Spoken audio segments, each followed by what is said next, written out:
네, 굿모닝 YTN 2부 이어갑니다. 후쿠시마 제1원전 오염수 방류를 시작한 이튿날 일본 정부는 주변 해역의 삼중수소 측정 결과를 발표하며 과정의 투명성을 강조했습니다. 중국의 일본산 수산물 전면 수입 금지 조치에 대해서는 즉각 철폐를 촉구하고 나서 중일 간 무역 갈등도 고조될 기미를 보이고 있습니다. 도쿄에서 김세호 특파원의 보도입니다. 도쿄전력이 원전 오염수 방류를 시작한 뒤 처음으로 후쿠시마 주변 해역에서 채취한 바닷물의 삼중수소 농도를 발표했습니다. 원전 주변 3km 이내 해역 10곳을 측정한 결과 방류 정지 기준치인 리터당 700베크럴 이하로 나타났다고 밝혔습니다. 이와는 별도로 일본 환경성도 방류 이후 처음으로 원전 주변 바닷물의 삼중수소 측정에 나섰습니다. 결과는 27일 공표할 예정인데 앞으로 3개월 동안 원전을 기준으로 50km 내 해역 11곳의 정보를 매주 공개한다는 방침입니다. 자국 어민들의 소문 피해를 최소화하고 국내외의 투명성을 강화하기 위한 일환으로 풀이됩니다.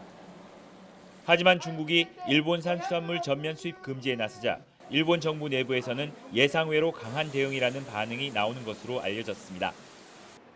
기시다 총리를 비롯해 주요 장관들이 일제히 나서 중국의 조치를 비판하며 즉각 철회를 촉구했습니다. 外交ルートで先ほど中国側に対して即時撤廃を求める申し入れを行いました。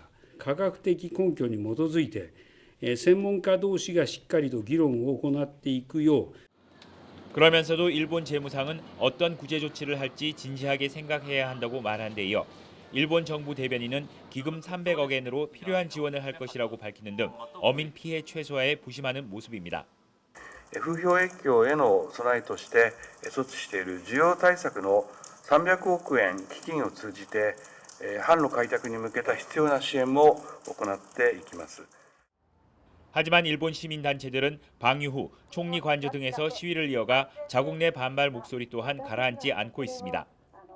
일본 정부는 투명하고 안전한 방류를 자신하고 있습니다. 하지만 국내외 신뢰를 얻는 과정에서 가시밭길을 벗어나기는 여전히 쉽지 않아 보입니다. 도쿄에서 YTN 김세호입니다.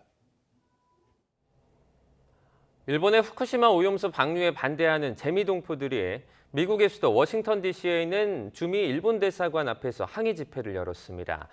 진보단체인 해외촛불행동 회원을 포함해 워싱턴 DC 인근에 거주하는 동포 10여 명은 집회에서 일본 정부의 오염수 방류 중단을 촉구했습니다. 집회 참가자들은 후쿠시마 오염수는 인류의 재앙이라는 구호를 외치며 지나가는 시민들에게 오염수 방류의 환경 위험을 알리는 인쇄물을 나눠줬습니다. 재미동포들은 오는 27일에는 백악관 앞에서 오염수 방류에 반대하는 집회를 개최할 예정입니다. 오염수 방류 이틀째, 우리 정부는 별다른 이상 상황은 관측되지 않았다며 우리 국민도 직접 온라인으로 방류 상황을 확인할 수 있다고 소개했습니다. 국민의힘은 정부와 함께 우리 수산물 소비 촉진 운동에 나섰지만 더불어민주당은 대규모 장외 집회로 정부의 비판 수위를 더 끌어올렸습니다. 나혜인 기자입니다. 후쿠시마 오염수 방류 정보를 담은 도쿄전력 누리집입니다. 희석용 해수와 오염수 유량 등을 근거로 다핵종 제거 설비 알프스를 거친 삼중수소 농도 계산치와 초당 방사선량 등을 한국어로 제공합니다. 국제원자력기구 IAEA도 1시간 단위로 같은 정보를 공개하는데 희석된 오염수의 삼중수소 농도는 1리터에 200베크를 남짓으로 계산됐습니다. 세계보건기구의 식수 기준치인 10,000베크렐과 비교하면 2% 수준이고 초당 방사선량도 IAEA는 예상했던 수준이라고 밝혔습니다.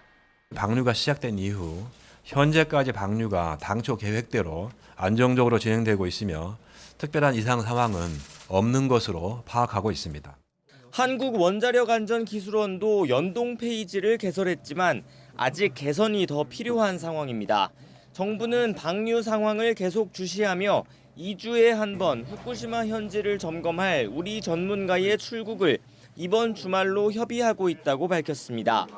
정부가 쓰는 오염수라는 표현은 방류 이후에도 일단 유지하겠다고 했지만 용어 정리가 필요하다는 언급도 나왔습니다. 어민들하고 상인들은 우리 수산물이 안전하다는 걸 알고 있는데 정부에서 오염수라는 표현 때문에 오히려 소비가 줄어드는 그런 우려가 있지 않느냐라는. 일본의 오염수 방류 이후 정부와 여당은 우리 수산물의 안전성을 부각하는 데 집중하고 있습니다. 현장을 찾은 국민의힘 지도부는 최근 위축된 수산물 소비 상황을 듣고 괴담 선동 세력이 우리 수산업을 죽이고 있다며 예산 지원을 약속했습니다. 청정한 우리 해역에서 잡히는 우리 수산물에 방사능 색칠을 해서 어민과 수산업 종사들의 생계에 심대한 타격을 주는 일은 결코 허용될 수 없는 일이며, 하지만 민주당은 가습기 살균제 사태에서 보듯 안전이 보장되지 않는 일은 하지 않는 게 과학이라며 지금이라도 방류 중단을 위한 모든 조치를 해야 한다고 정부를 비판했습니다. 서울 도심에서 대규모 규탄 집회를 열고 용산 대통령실 앞까지 행진하며 장외 여론전을 이어갔습니다. 30년이 지나면 끝난다는 보장이 있습니까? 어떤 피해가 생길지도 모르고 대책은 없이 이대로 망연자실하게 쳐다보고만 있어야 하겠습니까? 민주당은 피해 어민 지원과 일본 구상권 청구를 위한 오염수 대응 4법도 신속히 추진한다는 계획이지만 국민의힘은 피해는 야당의 괴담 때문에 생긴 거라고 반발하고 있습니다. 일본의 오염수 방류 이후 정치권의 여론전은 더욱 가열되는 모습입니다. YTN 나인입니다. 윤석열 대통령이 국회 인사청문 보고서 여야 합의가 불발된 이동관 후보자의 방송통신위원장 임명을 강행했습니다.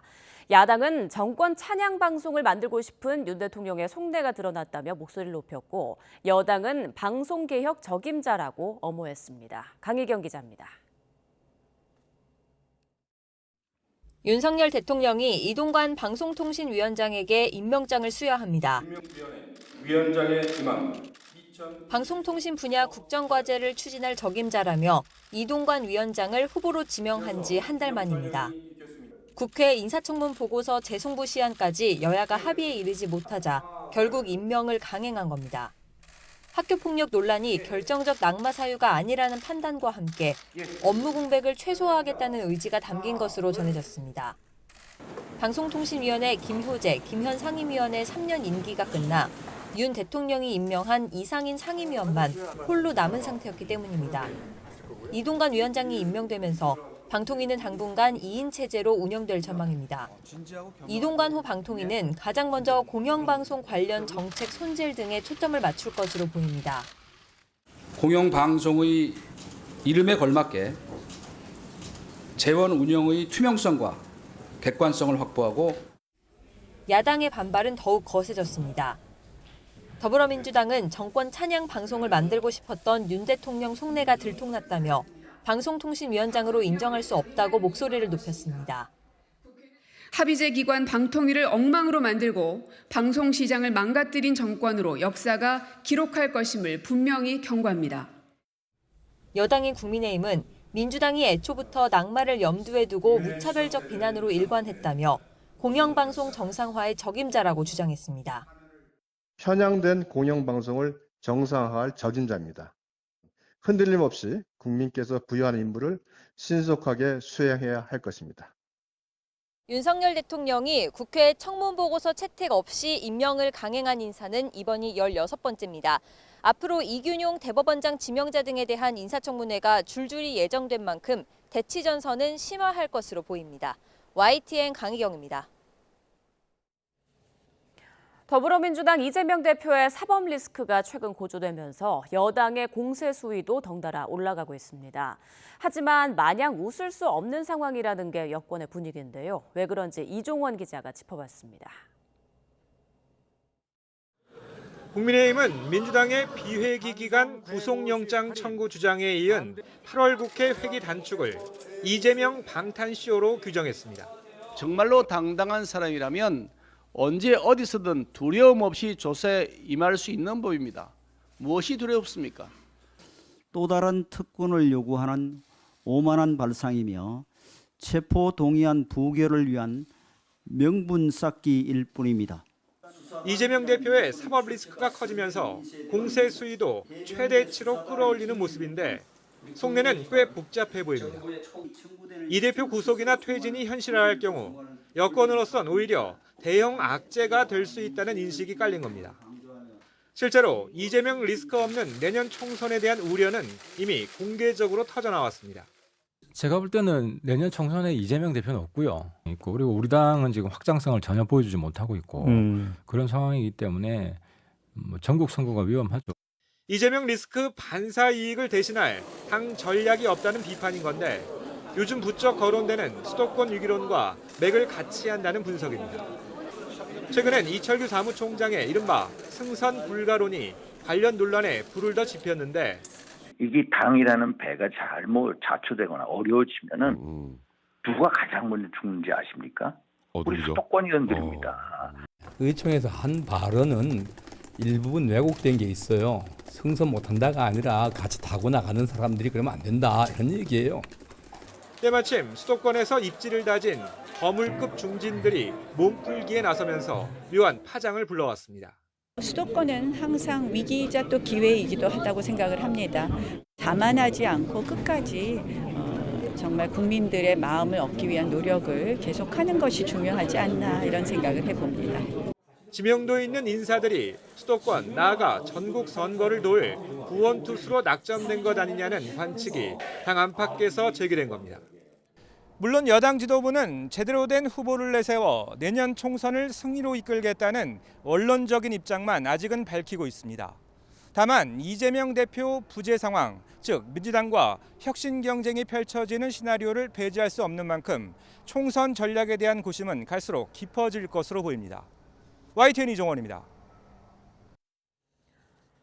이런 가운데 이재명 더불어민주당 대표는 한쪽에서 제기되고 있는 이선 후퇴론을 일축하며 내년 총선 승리를 위해 완주하겠다는 뜻을 밝혔습니다. 직접 들어보겠습니다. 전망이 아니라 기대겠지요. 제가 78%라고 하는 역사에 없는 압도적 지지로 당대표가 됐고 지금도 그 지지는 유지되는 정도를 넘어서서 더 강화되는데 선거에 임하는 정당이 이기자고 해서 이겨지는 것도 아니고 바람직한 상황을 향해서 정말 죽을 힘을 다하는 것. 그게 지금 저희가 할 일이라고 생각됩니다.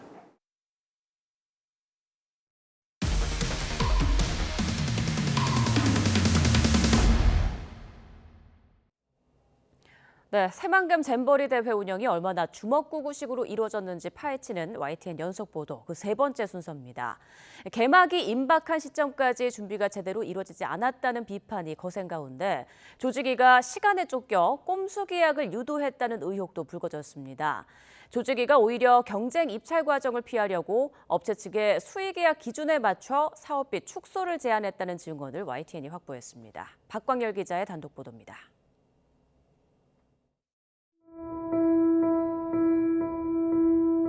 잼버리 대회 파행 운영 등과 관련한 정부 주요 인사의 대책 발표가 수시로 이루어졌던 프레스센터. 지금은 오히려 지금 위기 대응을 통해서 대한민국의 역량을 전 세계에 보여주는 그런 시점이라고 생각하기 때문에 원활한 브리핑을 위해선 음향 등 주요 설비에 대한 충분한 사전 점검과 지속적인 관리가 필수적입니다. 그런데 어찌된 일인지 내부시설 공사는 개막을 불과 나흘 앞두고 마무리됐습니다. 왜 이렇게 닥쳐서 일을 끝낸 거냐고 해당 업체를 찾아가 물었는데 뜻밖의 답이 돌아왔습니다. 프레스센터 같은 데는 이제 당연히 설치를 하는 게 당연히 예상이 됐던 건데 한두 달 전에는 아예 연락 안 왔고요. 되게 촉박했어요. 계약 날짜가 계약을 한 일주일 정도 안 했을걸요. 자신들이 늑장 공사를 한 게 아니라 조직위가 업무를 발주한 시점 자체가 워낙 늦었다는 겁니다. 그 뒤에 해명은 더 황당합니다. 경쟁 입찰 과정을 생략할 수 있는 수의 계약 기준에 맞추기 위해 조직위가 사업비를 2천만 원으로 깎는 걸 요구했다고 주장했습니다. 2천만 원으로 할 수 없냐고 그러더라고요. 맞추자고. 대신에 우리가 3주까지는 못 하겠다. 줄이고 해서 맞춘 거죠. 한 일주일상 까먹죠. 열흘은 까먹죠. 시설이 되겠어요? 안 되지. 개막을 코앞에 둔 조직위가 업체 선정 기간이라도 단축하려고 꼼수를 부렸다는 의혹이 제기되는 부분입니다. 손 놓고 있다가 부랴부랴 수의 계약을 맺다 보니 검증 절차가 부실했던 것 아니냐는 지적도 끊이지 않고 있습니다. 특히 코로나 확진자 임시생활시설의 경우 계약을 체결한 업체와 운영한 업체가 각각 다른 것으로 확인됐습니다. 이 계약을 따낸 건 아내가 대표인 회사가 실제 관리를 맡은 건 남편이 대표인 업체였습니다. 이 청소 등 확진자 전용 시설 관리 명목으로 이 사업에 책정된 비용은 5천만 원 가량. 이 상한선이 2천만 원을 넘어서 원래는 수의계약을 맺을 수 없지만 이 여성이 대표인 업체에는 1억 원까지 가능하다는 예외를 적용받았습니다. 그렇게 아내 회사가 수주한 사업의 실제 운영을 맡은 남편 회사는 정작 확진자 시설을 관리할 자격도 갖추지 못한 상태였습니다. 일반 청소업이나 대기업이 없는 상태에서 시설물을 청소하고 관리했다가 문제가 오히려 될 수 있기 때문에 조직위 역시 이런 사실을 알고 있었던 정황이 포착됐습니다. 대신 조건이 하나 붙었었죠. 저 또한 제 직원들이 거의 상주하고 제가 빠지거나 그러지 않고 제가 그대로 같이 시설을 시켰다 해가지고 대회 개막을 앞두고 시간에 쫓긴 조직위가 수의계약을 남발했고 이 과정에서 드러난 이른바 자격증 돌려쓰기 등 위법 사례도 눈감아줬다는 의심이 드는 대목입니다. 물론 해당 업체 측은 두 회사가 사실상 하나의 회사처럼 운영됐고 전문성 역시 충분하다고 강조했습니다. 조직위 측은 대회 전반에 대한 감사가 진행 중이라며 말을 아꼈습니다. 잼버리 준비 과정에서 소위 꼼수 계약과 안이한 검증을 노린 위법 의심 사례가 과연 이것뿐이겠느냐는 의구심이 커지고 있습니다. YTN 박광렬입니다.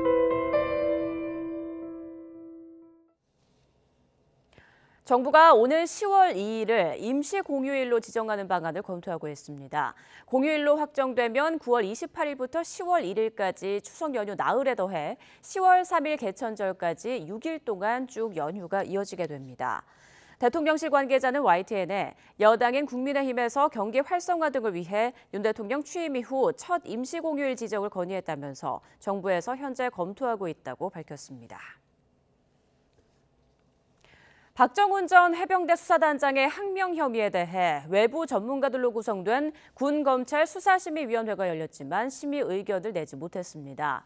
군검찰 수사심의위원회는 어제 오후 7시간 넘게 국방부 검찰단과 박 전 수사단장 측 의견을 들은 뒤 수사 계속 여부 등에 대해서 표결했지만 어느 쪽도 반을 넘지 못했습니다. 박 전 단장 측 김경호 변호사 등에 따르면 표결에 참여한 10명 가운데 5명이 수사 중단 의견을 냈고 4명이 수사 계속 의견, 1명은 기권했습니다. 수사를 중단해야 하는 의견이 더 많았지만 군검찰 수사심의위원회 운영 지침상 의견이 일치되지 않는 경우 출석위원 과반수의 찬성으로 의결하도록 하고 있어 어떤 의견도 내지 못한 것으로 풀이됩니다. 북한이 군사정찰 위성 발사에 잇따라 실패했지만 기술적 진전을 이루고 있다는 평가가 나오고 있습니다. 우리 군 당국은 북한의 정찰 위성 카메라가 조악해 군사 위성으로서의 가치가 없다고 평가하고 있지만 간과해서는 안 된다는 지적도 있습니다. 신현준 기자입니다. 북한은 지금까지 8차례 위성을 발사해 단 2차례만 성공했습니다. 2012년과 2016년 발사한 광명성 3-2호기와 광명성 4호가 그 주인공인데 이마저도 현재는 수명을 다해 기능을 못하거나 소멸했습니다. 최근 2차례 시도한 군사정찰 위성 발사도 모두 실패했습니다. 5월 1차 발사에서는 1단 분리 이후 2단 엔진에 시동이 걸리지 않아 실패했고 8월 2차 발사는 비상폭발 체계 오류로 공중 폭발했습니다. 3단으로 이어지는 과정에서 문제가 생겼다고 볼 수도 있기 때문에 일부 진전은 있지만은 2단 비행까지 완전하게 보기는 어렵다. 뭐 이렇게 중간 결론을 내도 될까요? 예, 그렇게 보시는 것이 합리적인 평가라고 생각할 수 있겠습니다. 문제는 실패가 이어진다고 하지만 실패를 통해 북한의 기술력이 진전을 이루고 있다는 점입니다. 북한은 10년 전 우주개발국을 세운 데 이어 2021년부터는 3차 국가우주개발계획으로 군사정찰위성을 개발하고 있습니다. 군사정찰위성 개발 사업은 우리 무력의 발전 전망과 싸움 준비를 철저히 갖추는 데서 매우 큰 의의를 가집니다. 특히 군사정찰위성이 여러 개 가동되면 군의 배치와 이동 상황 같은 전력이 노출될 뿐 아니라 미사일의 정확도를 크게 높일 수 있어 위협이 됩니다. 군 당국은 지난 5월 서해로 추락한 만리경 1호 잔해물을 분석한 결과 기술력이 조악해 군사위성으로서 가치가 없다고 평가했습니다. 또 지난해 12월 시험 발사에서 공개한 사진도 해상도가 20m 수준에 불과했다고 밝혔지만 경계를 늦춰서는 안 된다는 지적도 있습니다.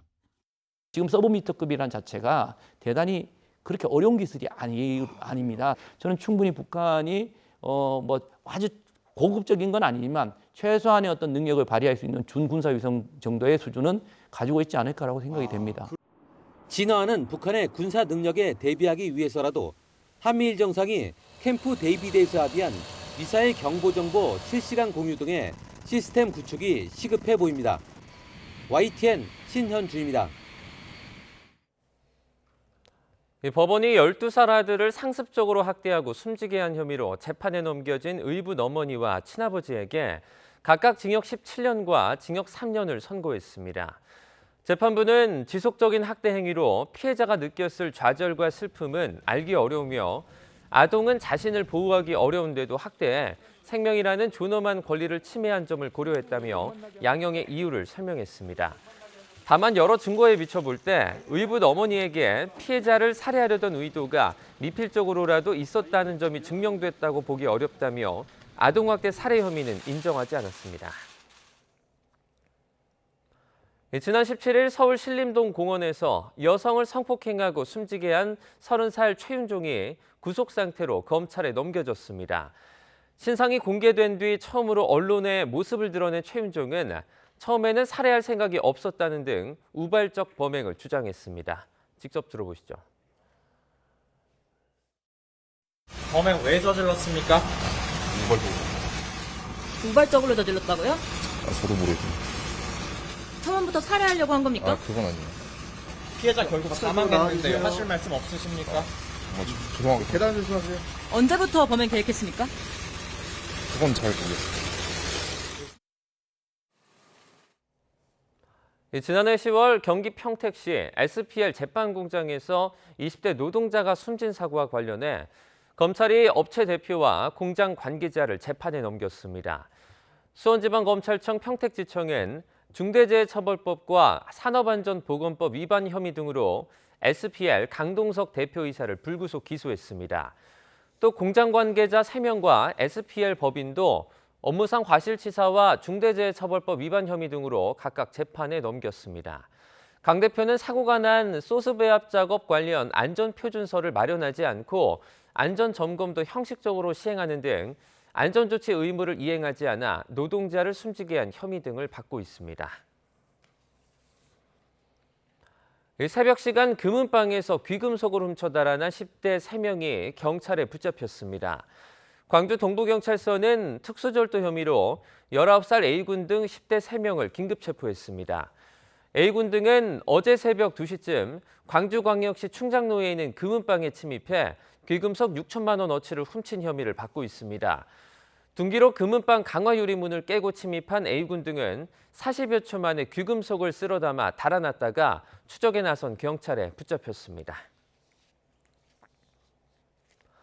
온라인 커뮤니티에서 만난 미성년자에게 성범죄를 저지른 혐의를 받는 20대 남성이 구속됐습니다.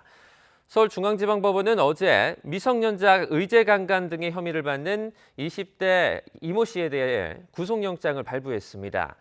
이 씨는 재작년 1월 온라인 커뮤니티 우울증 갤러리에서 만난 당시 15살이었던 피해자를 고민 상담을 해주겠다며 유인한 뒤 성관계를 하고 성착취물을 제작해 당사자에게 여러 차례 전송한 혐의를 받습니다.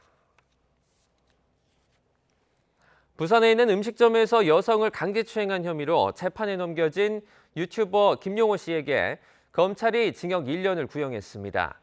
검찰은 부산지방법원 동부지원에서 열린 김 씨의 결심 공판에서 재판부에 이같이 요청했습니다. 김 씨는 지난 2019년 7월 말 부산 해운대구에 있는 고깃집에서 여성 직원을 추행한 혐의를 받습니다. 현재 사법부 문제점 가운데선 재판 선고가 한없이 미뤄지는 재판 지연이 첫손에 꼽힙니다. 김명수 대법원장 후임으로 지명된 이균용 후보자도 과거에 이를 비판했는데 인사청문 과정에서 적절한 해법을 내놓을지 주목됩니다. 홍민기 기자입니다. 2017년 유례없는 국정농단 사태 속에 사법부 수장이 된 김명수 대법원장은 국민을 위한 좋은 재판을 취임일성으로 강조했습니다.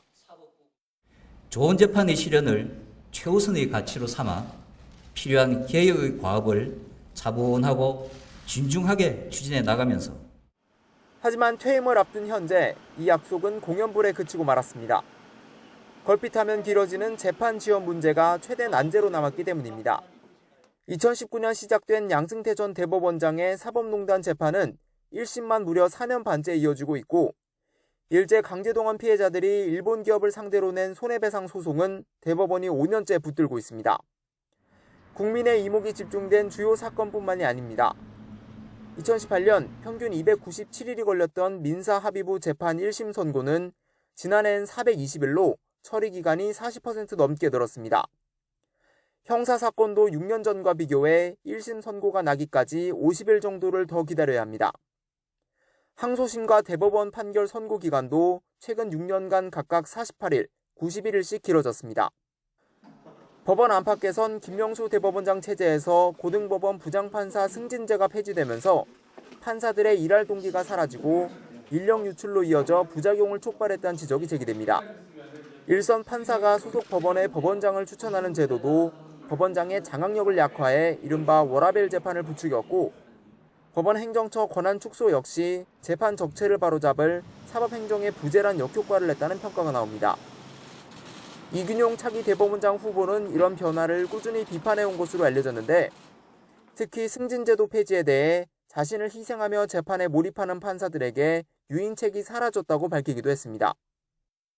최근에 무너진 사법 신뢰와 재판의 권위를 회복하여 자유와 권리에 봉사하고 국민의 기대와 요구에 부응할 수 있는 국민의 눈높이에 맞는 바람직한 법원이 무엇인지에 대해서 다만 지난 6년간 사법부 내 수평적 문화가 이미 정착되어 온 만큼 무턱대고 이를 되돌리긴 쉽지 않다는 의견도 만만치 않습니다. 국회 인사청문회에서도 쏟아질 재판 지연 대책 요구에 이 후보자가 얼마나 설득력 있는 해법을 내놓을 수 있을지 관심입니다. YTN 홍민기입니다. 정부가 치안을 강화하기 위해 의무경찰을 부활시키겠다고 발표하자 청년들을 위험한 현장에 내몰겠다는 거냐며 비판적 여론이 잇따르고 있습니다. 특히 가뜩이나 저출생으로 병역 자원이 줄어드는 상황에서 국방력이 약화할 수 있다는 우려도 나오면서 국무총리실은 필요할 경우에 검토하겠다며 하루 만에 물러섰는데요. 중대한 정책 변경을 제대로 된 준비 없이 섣불리 내놔 혼란만 키웠다는 지적이 나옵니다. 윤성훈 기자의 보도입니다. 지난 4월 마지막 기수의 합동 전역식과 함께 출범 41년 만에 역사 속으로 사라진 의무경찰. 그러나 넉 달 뒤 정부가 치안 강화책으로 의무경찰제 제도의 카드를 꺼내 들었습니다. 병역 이행을 앞둔 20대 남성들에게 의견을 물었습니다. 일경을 늘린다고 흉악범 문제가 줄어들고 이렇게 많이 잡힐지는 모르겠고 좀 많이 무리한 요구가 아닌가 싶습니다. 목숨이 이렇게 왔다 갔다 할 수도 있는 그런 현장에 막상 투입이 되면은 몇 명이나 아무리 일경으로 투입을 시킨다 해도 몇 명이나 이렇게 앞장서서 그 사태를 좀 정리할 수 있을까라는 의문이죠. 대학생들이 주로 이용하는 온라인 커뮤니티의 반응도 비슷합니다. 정부가 칼 들고 사람 찌르는 데 의경을 투입하려 한다며 청년들을 비용 들이지 않고 소모하는 인력으로 보는 거라고 비판합니다. 전문가들 역시 의경을 투입해도 치안 우려를 해소하기엔 역부족이라고 지적합니다. 20대 초반의 사람들을 사실상 경찰 제복만 입혀서 배치하는 것에 불과하기 때문에 근본적인 문제에 대한 해결 없는 임시방편적 조치라고 생각합니다. 국가인권위원회에서 지적했던 부대 내 폭행과 가혹행위 등 악습이 되살아날 거라는 걱정도 있습니다. 무엇보다 치안 공백을 메우려다가 되레 국방 공백이 생길 수 있다는 우려가 큽니다. 애초 의경을 폐지한 주된 이유도 청년 인구가 감소해 병역 자원이 나날이 부족해져서였습니다. 때문에 국방부도 사단 해체된 군부대 개편을 통해 병력 감소에 대응해오고 있었는데 국방부 관계자는 의경제가 부활하면 영향이 없진 않을 거라며 논의가 필요한 부분이라고 말했습니다. 풀어야 할 과제도 많은 데다 여론만 나빠지자 국무총리실은 필요할 경우 검토하겠다며 한 발 물러섰고 경찰청도 관련 부처와 의경 선발을 위한 협의를 추진하려다 잠정 보류했습니다. 결국 정부 내 충분한 의견 조율 없이 불쑥 등장한 의경 제도입 정책은 국민 혼란만 남긴 채 사실상 백지화하는 모습입니다. YTN 윤성훈입니다. 현행 노인복지 관련 법규에는 노인 요양시설을 설립하려면 토지와 시설을 반드시 소유하고 있어야 한다는 조항이 있습니다. 임차에서 쓰는 장소에는 요양시설을 만들 수 없다는 건데 정부가 이걸 일부 허용하는 방안을 검토하겠다고 하자 관련 학회들이 반대하고 나섰습니다. 기정훈 기자입니다. 노인복지법 시행규칙은 노인 요양시설 등을 설치하려면 토지와 건물의 소유권을 확보해야 한다고 규정하고 있습니다. 시설 이용을 제한할 우려가 있다면 토지나 건물의 저당권 설정도 할 수 없습니다. 시설을 안정적으로 이용할 수 있도록 한 것인데 정부가 이 조항을 손볼까 고민하는 이유는 요양시설이 절대적으로 부족하기 때문입니다. 서울 지역 같은 경우도 우리 시설을 이용하시는 분들이 사실 1, 2등급자인데 2만 4천 명 정도가 계신데 서울 지역 같은 경우에는 시설적으로는 16,000개에 불과합니다. 정부는 최근 장기요양 기본 계획을 발표하면서 시설 부족이 심각한 도심 지역 등에서 요양시설 임차 운영 허용을 검토하겠다는 입장을 밝혔습니다. 그러자 관련 학회들이 반발하고 나섰습니다. 요양시설을 매입하지 않고 임차에서 운영하는 것을 허용할 경우 재정 상태가 악화하면 노인들이 쫓겨나는 주거권 침해가 발생할 수 있다는 겁니다. 실제로 임차 운영을 허용한 영국에선 지난 2012년 노인 요양시설 750개를 운영하던 서던 크로스의 파산으로 노인 3만 명이 오갈 데 없는 상황이 발생한 것을 예로 들었습니다.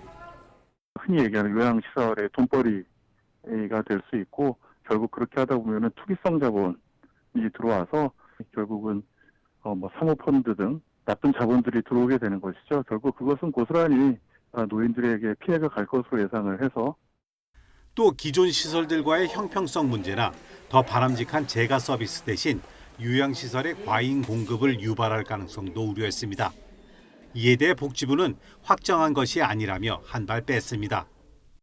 그런 내용들이 만약에 추진된다 하더라도 전문가들하고 그런 보완책을 충분히 검토해서 정책을 설계하는 방향으로 이제 추진할 예정입니다. 특히 건강보험공단에서 진행하고 있는 연구 용역 등을 통해 지역별로 부족한 요양시설을 보완하는 대비책을 연말까지 마련하겠다고 밝혔습니다. YTN 기정훈입니다.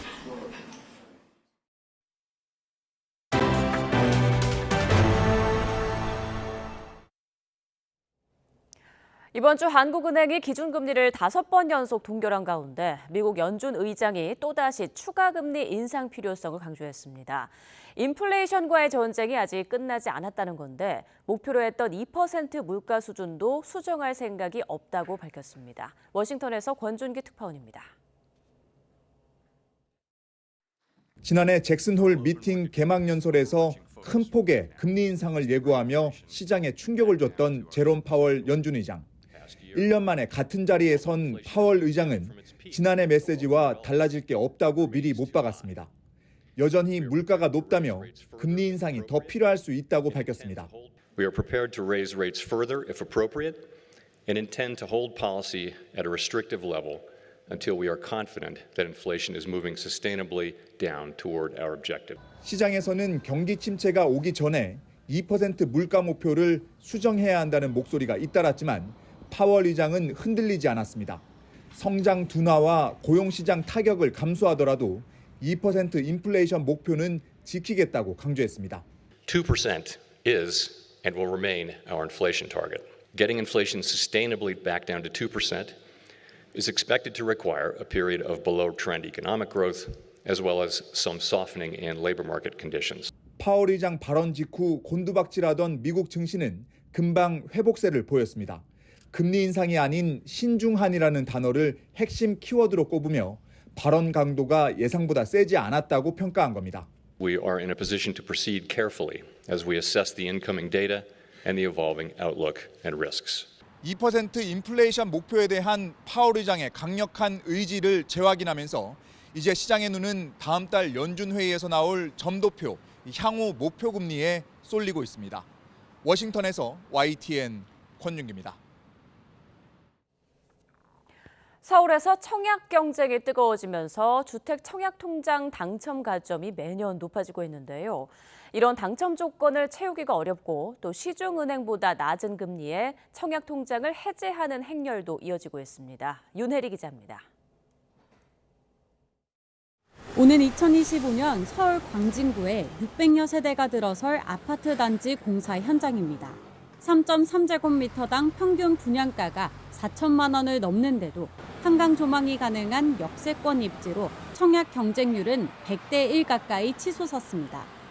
청약 통장 당첨선은 67점에서 79점 사이로 4인 가구와 6인 가구가 무주택과 청약 가입 기간 15년을 모두 충족해야 받을 수 있는 점수입니다. 이처럼 서울 내에서 청약 경쟁이 뜨거워지면서 당첨 가점도 고공행진하고 있습니다. 올해 6월 서울 아파트 평균 당첨 가점은 63점대로 1년 만에 10점 넘게 뛰었습니다. 3인 가구 기준 무주택 기간과 청약 통장 가입 기간을 15년 이상 채워야 받을 수 있는 수준입니다.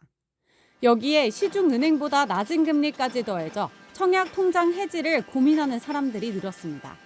사실 금리로는 별로 그렇게 이점은 없다고 생각은 해서 그냥 해지할까도 했는데 그냥 주변에서 다들 청약 무조건 해라 하니까 들고 있었던 것 같아요.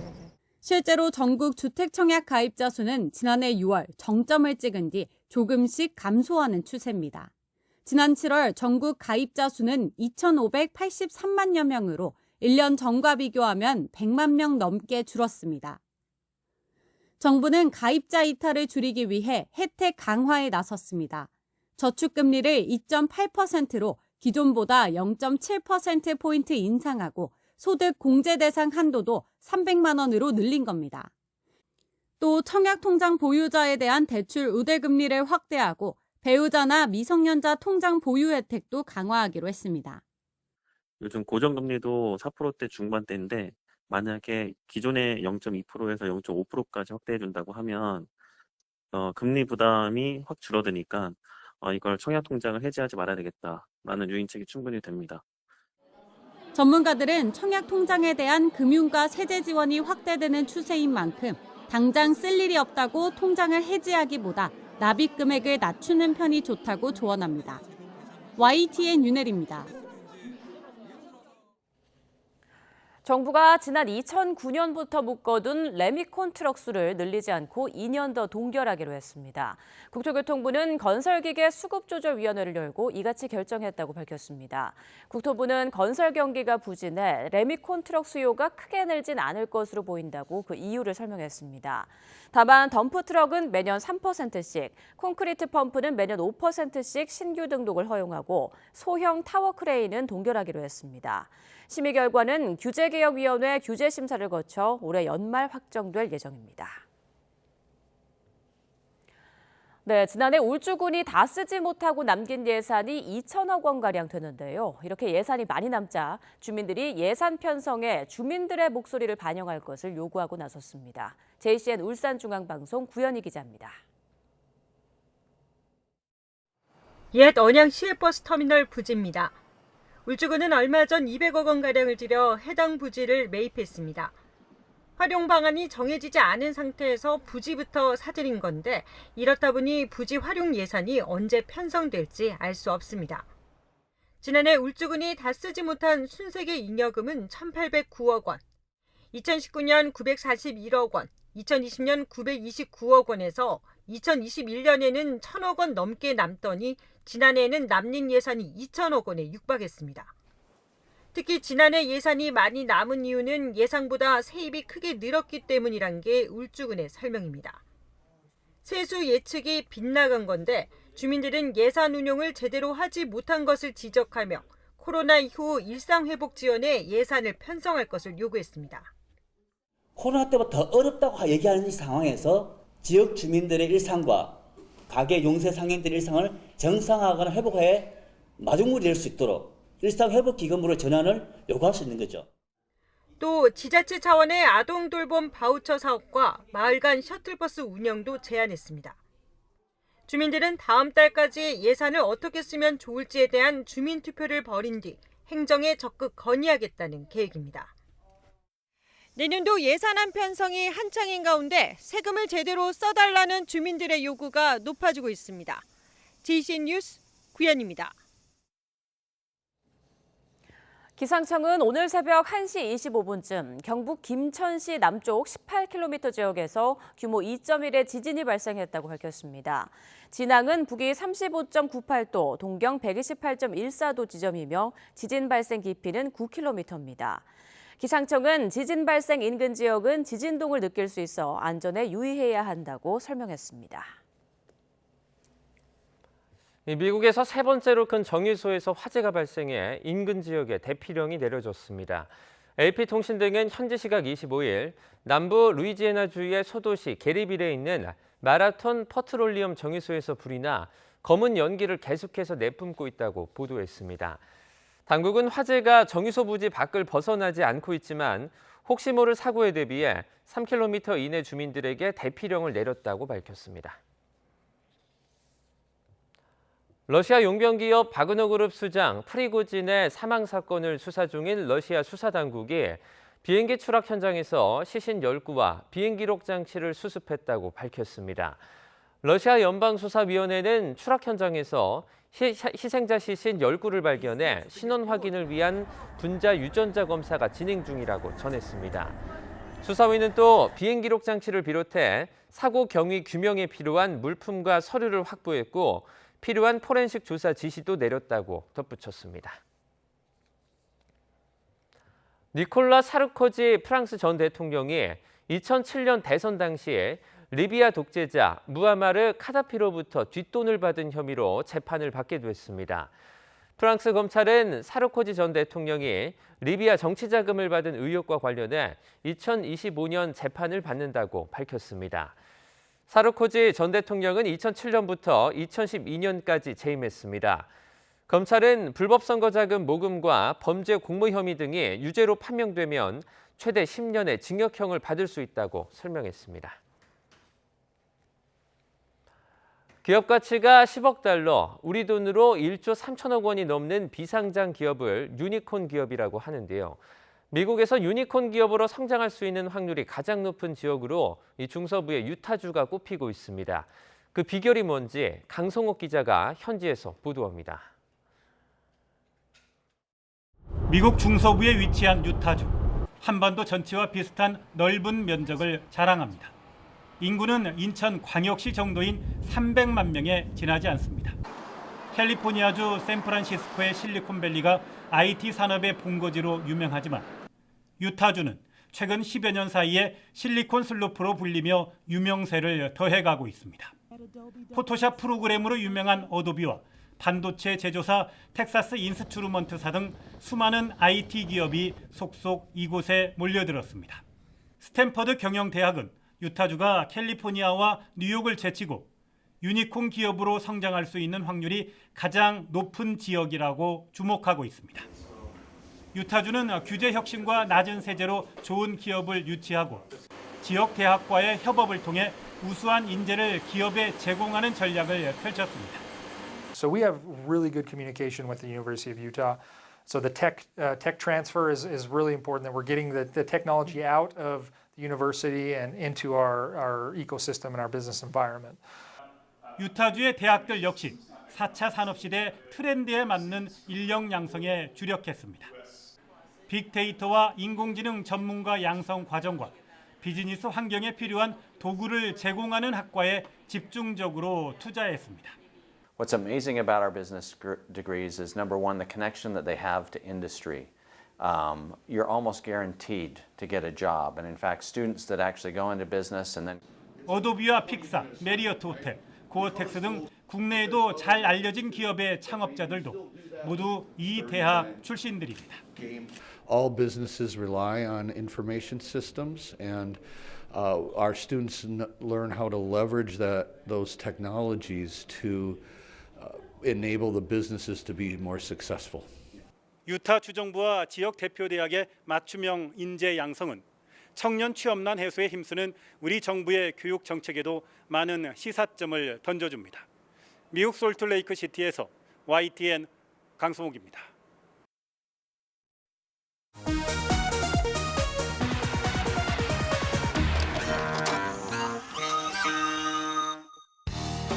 네, 68대만을 맞고 떨어졌어요. 신분 어떠세요? 신분 중에?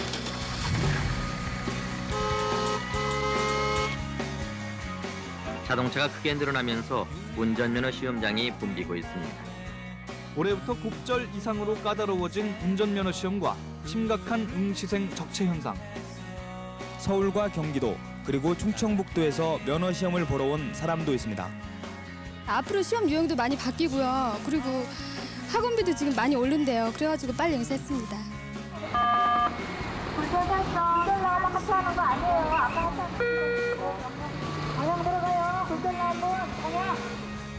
긴장한 탓에 실력 발휘를 못하는 응시자도 없지 않습니다.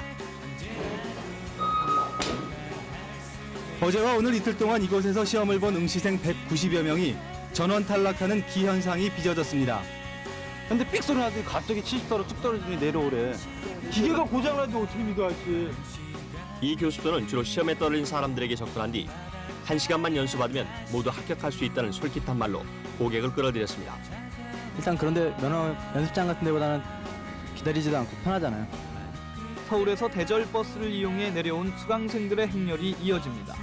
수강생들은 학원 측의 확인도 없이 한꺼번에 10시간 이상의 도장을 마구 찍습니다. 30개라고 했죠? 야, 됐어요. 그만 찍어. 학과 수업은 몇 시간 들으셨어요? 안 들었죠. 처음 시험을 볼 때와 같은 조심성으로 안전운행에 힘쓴다면 교통사고를 많이 줄일 수 있지 않을까 싶습니다.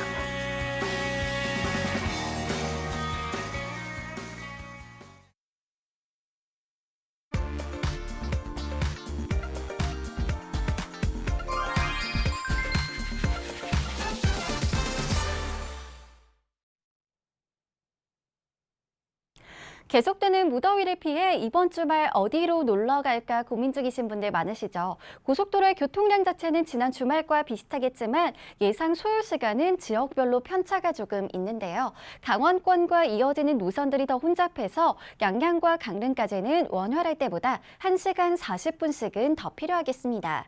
특히 영동선은 비교적 이른 시간인 오전 10시 무렵 최대 정체가 예상되는데 용인과 평창 일대 이동이 특히나 불편하겠습니다. 이미 50번 영동선은 강릉 방향 정체가 시작됐습니다. 앞서 지나기가 불편할 것으로 예상됐던 용인 지역에서 평균 속도가 많이 떨어지는데요. 다행히 강원권에 진입한 이후 상황은 아직까진 큰 무리 없겠습니다. 52번 고속도로는 원주 방향으로 초월 부근에서 짧게 밀리고 있는데요. 경기 광주 지역을 비롯해 인접한 내륙 곳곳으로는 꽤나 짙은 안개가 끼어 있습니다. 차츰 소산되고 있긴 하지만 안개등과 비상등 활용 잘해주시기 바랍니다. 60번 서울 양양선 양양 쪽으로는 경기권인 화도 부근 교통량이 조금 있긴 하지만 지나는 데 큰 무리 없겠고요. 이 정체 상황은 이후로도 동홍천 일대에서도 살펴질 것으로 예상됩니다. 1번 경부선 부산 쪽으로도 아직까진 남사와 천안 일대 포함해 막히는 구간은 없지만 천안 주변으로는 안개 구간에도 주의하시기 바랍니다. 안전띠는 모든 좌석에서 착용해 주시고요. 고속도로 교통방송이었습니다.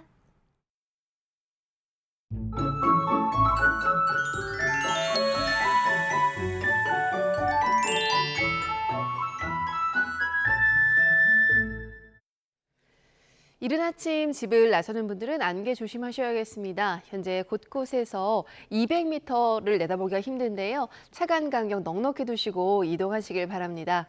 오늘도 무더위가 기승입니다. 전남과 중부 일부, 영남에는 폭염주의보 내려진 가운데 오늘도 무더위가 이어지겠는데요. 오늘 서울의 낮 기온이 31도, 광주와 대구가 32도까지 올라서 무덥겠습니다. 장시간 야외 활동은 자제하시고 목이 마르지 않더라도 수시로 수분 섭취해 주시길 바랍니다. 오늘 낮 동안 대체로 맑겠고 자외선도 강할 것으로 보입니다. 아침 공기는 꽤 선선합니다. 현재 서울 기온이 23.6도, 대구가 21.7도고요. 낮 기온은 서울이 31도, 청주와 대전 32도까지 오를 것으로 보입니다. 내일은 영남과 전남 해안, 제주도에 비가 오겠고 다음 주 초반에는 전국적으로 비 예보 들어있습니다. 날씨였습니다. 네, 굿모닝 YTN 2부 마칩니다. 잠시 후 3부가 이어집니다. 시청해주신 여러분 고맙습니다.